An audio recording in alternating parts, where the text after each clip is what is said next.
Well, good evening. This is Mayor Stewart. I'd like to call the special meeting of the City Council to order and state that all members are present and a very full crowd. Vice Mayor Marks, will you please lead the council in the Pledge of Allegiance? I pledge allegiance to the flag of the United States of America and to the republic for which it stands, one nation, under God, indivisible, with liberty and justice for all. And thank you so much. And today is the special meetings. We will only be accepting public comment for items listed on the agenda. City Clerk, are there any public commenters? No, there are not. Okay, thank you so much. City Manager, would you like to share about the proclamation number 2? Yes. Well, thank you, Madam Mayor, members of the council, for convening this special meeting. As you know, on March 9th, we issued an emergency proclamation due to flooding in a series of powerful winter storms. So, as we know, flooding in San Luis Obispo can be a serious public health and safety concern. We did also activate the Emergency Operations Center, and we actively worked with our county partners to protect health and safety. Based upon guidance from OSHA and the National Institute of Environmental Health, we've asked our department heads to implement safety measures as appropriate. And so many different things that were included in the emergency action plan for the 9th. So our recommendation, here to have a discombobulated number of sheets here, so we'll just go with it. All right, as we know, Gavin Newsom issued an emergency proclamation on March 1st, 2023, including San Luis Obispo and other counties throughout the state. As a result of the conditions of disaster and requirement of emergency response, I did proclaim the existence of a local emergency within the city. This mirrored other emergency measures that were taken here locally as well by other cities. And as the council may have read in the staff report, is recommended that the council take action to ratify the proclamation within 7 days. So if we go to the next slide, now we're preparing for this storm. So leading up to the event, CDD inspectors conducted outreach to neighborhoods and businesses that were impacted by the January 9th storm and handed out postcards in both English and in Spanish. I think there were over 300, about 300 postcards that were provided. And then our homeless response team, the mobile crisis unit, and the CAT also did extensive outreach to unhoused community members living near the creek systems. And happy to report we did not have any rescues that were required within Swift Waters. And so moving to the next slide. So the DOC was activated on March 9th and the EOC with the following morning on March 10th to coordinate storm responses. Our activities really focused on supporting the Department Operating Center, liaising with partnering agencies, providing logistical support, and of course, what's very important during emergencies is communications. We did produce by the EOC an incident action plan or emergency action plan that covers activities Tuesday at noon, so through tomorrow. And Nate's on Marsh and other businesses provided support, and I want a special shout out to Nate. They did provide free meals to field staff at the DOC for Friday night, March the 10th. So I want to just share some of the pictures because I think they tell a big story. We did proactively close Marsh Street Bridge in coordination with Caltrans. That was closed on March 9th at 1 o'clock. To ensure preventative safety measures and increase support on staff resources to respond to other flooded areas within the city. We move, you can see on that slide, really how the conditions change pretty rapidly. And that's why we wanted to proactively take the time to close that ramp. It takes about 3 hours to close and open it.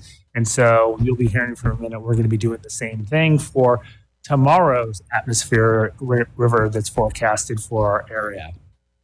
Other areas we move to the next slide is that we're looking at some of the areas in the field, pre-existing hotspot locations and then we'll be monitoring and responding to those. They include Perfumo and LOVR, Bob Jones Trail, Laguna Lake Outfall, and landings, Elks Bridge, Slow Creek at Madonna Off-Ramp, and the Bianchi Bridge, to name a few.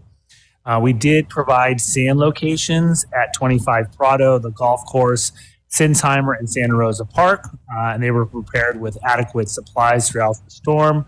And closures during the storm included the Marsh Bridge, as I've mentioned, LOVR, Tank Farm, and Broad to Long Street, and the entrance to Laguna Lake Park. All roads were reopened by noon on Saturday, March the 11th. You can see here from the photos just how quickly things shift. On the far right of that slide is a picture of the of Perfumo at 101, and this is really what starts the chain reaction, particularly in Laguna Lake neighborhood. Is this as that facility starts to get overwhelmed, it tends to back up and charge and back surge into the Ocean Air neighborhood, which then in turn there's no water for Laguna Lake to drain, and so that's when we start to get really urgent calls from some of the neighborhood.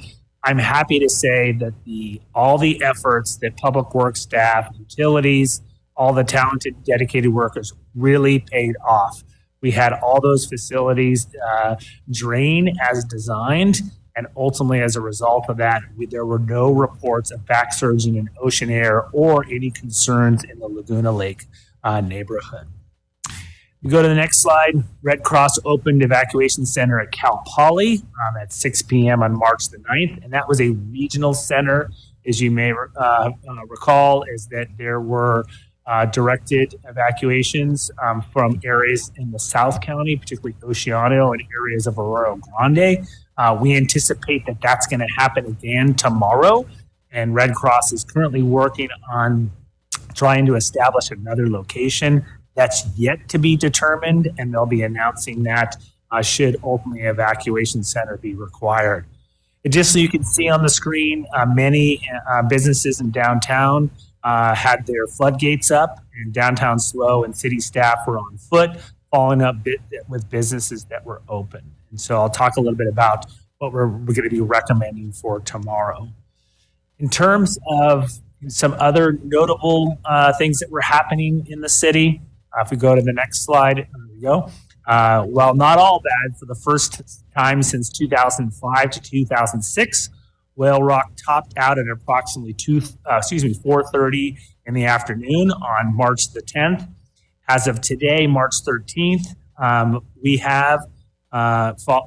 will be following the Whale Rock Emergency Action Plan. We have declared a state of high flow for the Whale Rock Dam. The dam, I want to repeat, is not in danger of failing, not in danger of failing, but we're taking the necessary precautions. And so all partner agencies identified in the Whale Rock Emergency Action Plan have been notified and are on standby in the event of significantly worsening conditions. So as of today, I understand that the spillway was accommodating around 2,000 cubic feet per second. The spillway is designed to be able to accommodate up to 10,000 cubic feet per second. We have opened another valve at the very bottom of the dam as well to allow for about 250 additional cubic feet per second to go out. And so at this point, we don't think there's any cause for concern, but we have implemented measures in the event that we need them. I was out there yesterday, and you can see this was a video of what we saw yesterday afternoon. I rode my bike up to the top. It's pretty impressive as you get up there. There is a lot of water moving, and we anticipate a lot more water moving in the next 24 and 48 hours.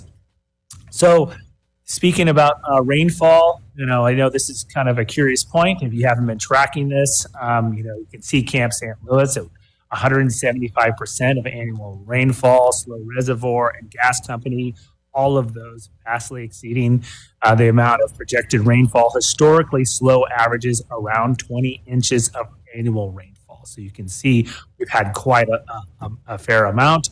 Rocky Butte is, I think, topping 85 inches already, which is the headwaters for Nacimiento. And expect that will probably hit northwards of 90 inches here in the next week or so. So now shifting our attention to our weather outlook in terms over the next few days. So the biggest impacts are expected to be during the day tomorrow and evening from 8 a.m. to 8 p.m. That's our greatest concern and threat. The peak rates are expected to be anywhere from a half inch to an inch. It may be higher than the last storm, but won't be as long lasting.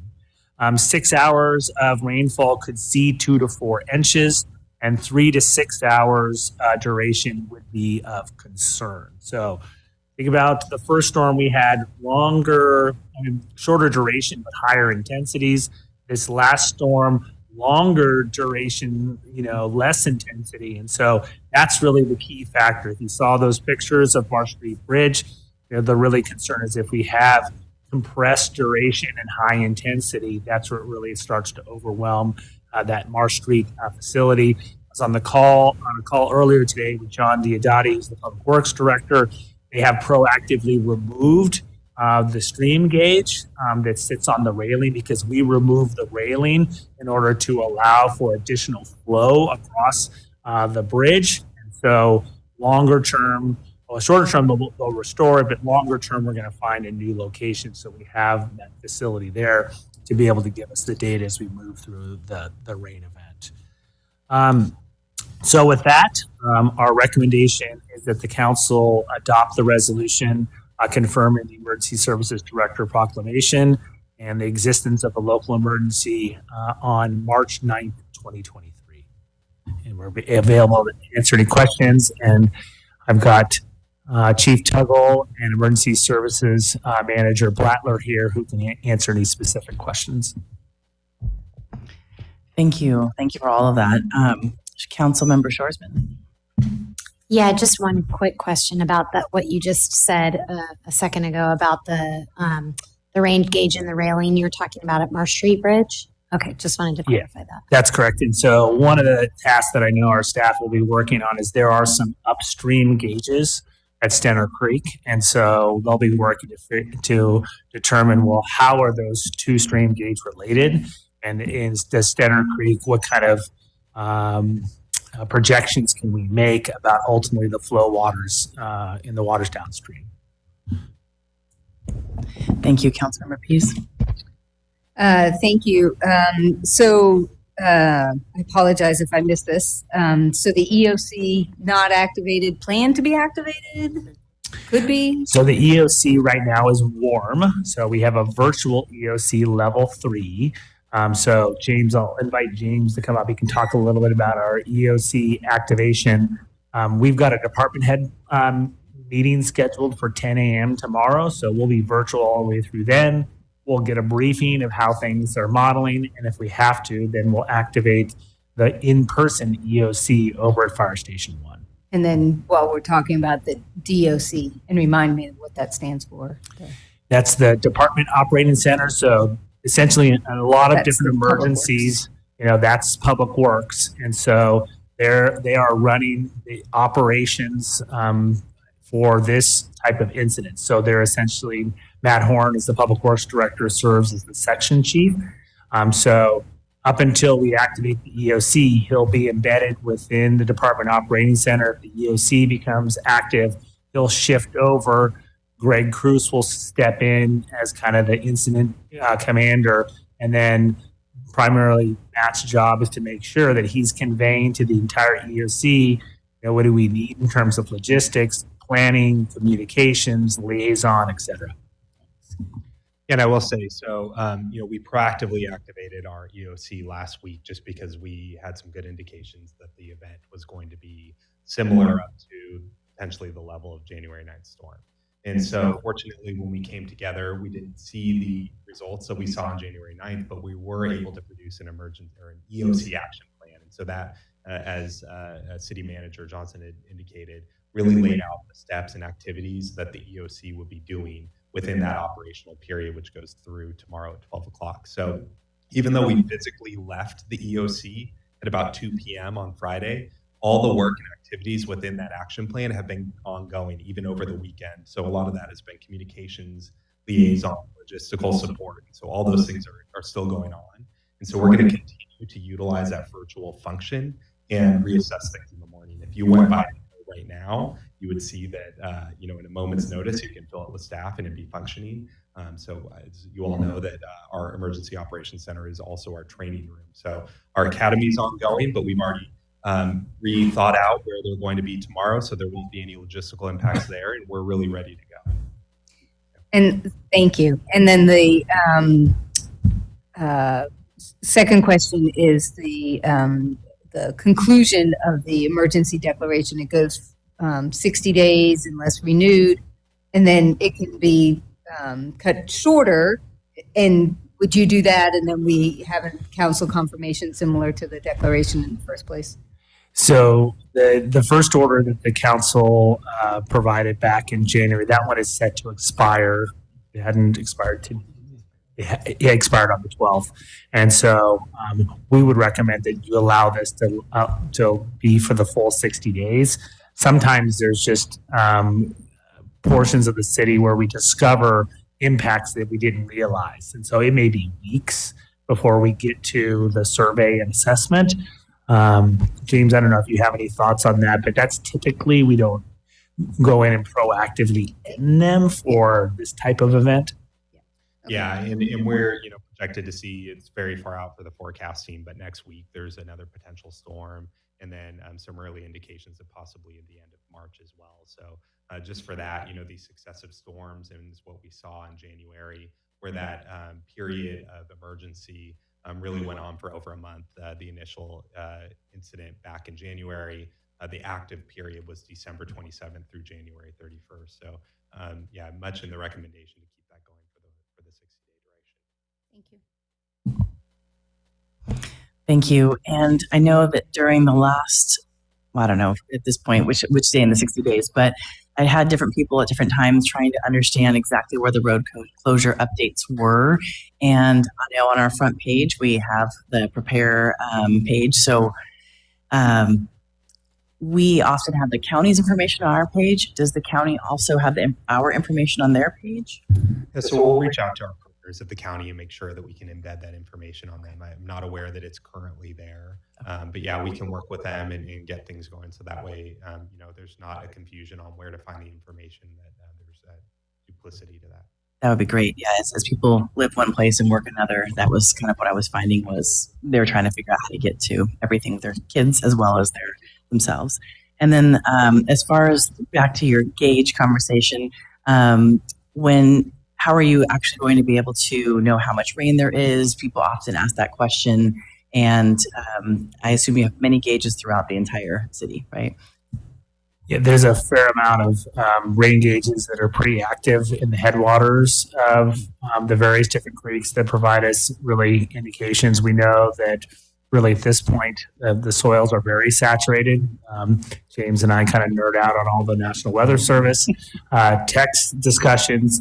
And so we anticipate that any drops of rainfall are going to have an immediate impact in terms of the hydrograph going up.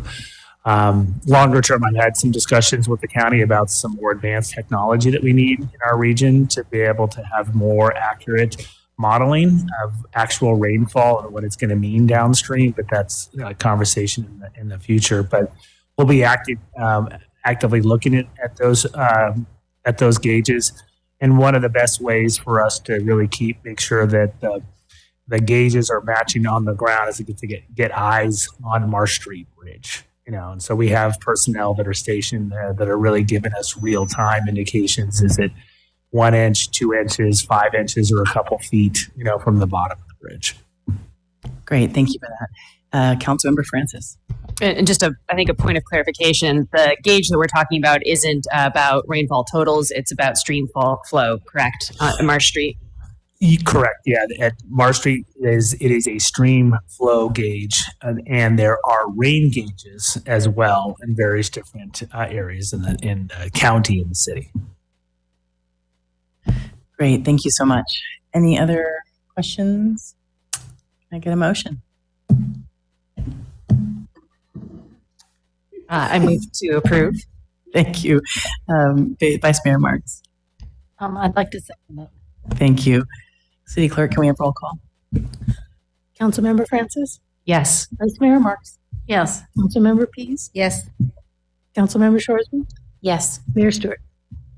Yes, and the motion passes 5-0. Thank you very much.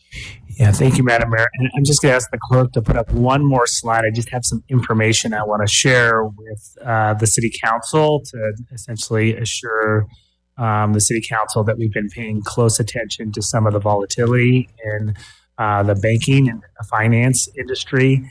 You may have seen there was a report. There's 2 banks, now 3, I think, in total, that the Fed has taken over. And so, as you know, as the city banks with JP Morgan. And so we did a surveillance call. There were some early indications on Friday that I was monitoring their stock was going up as there was Fed action that was being taken on Signature and Silicon Valley Bank.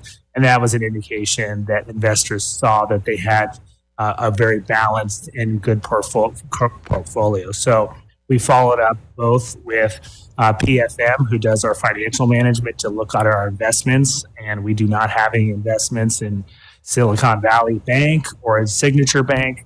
And as well, there is no connection between Chase Bank and the 2 banks that I just mentioned. Their capital ratios at JP Morgan are very strong. They have $1.4 trillion in cash and marketable securities at $208 billion. The balance sheet reflects the $208 billion is available, has been marked for market, meaning they have already taken into consideration any unrealized losses as a result of those 2 banks and any shocks to the system. Their common equity tier ratio is 13.2%, which is far ahead of required ratio, as well as their own target ratio.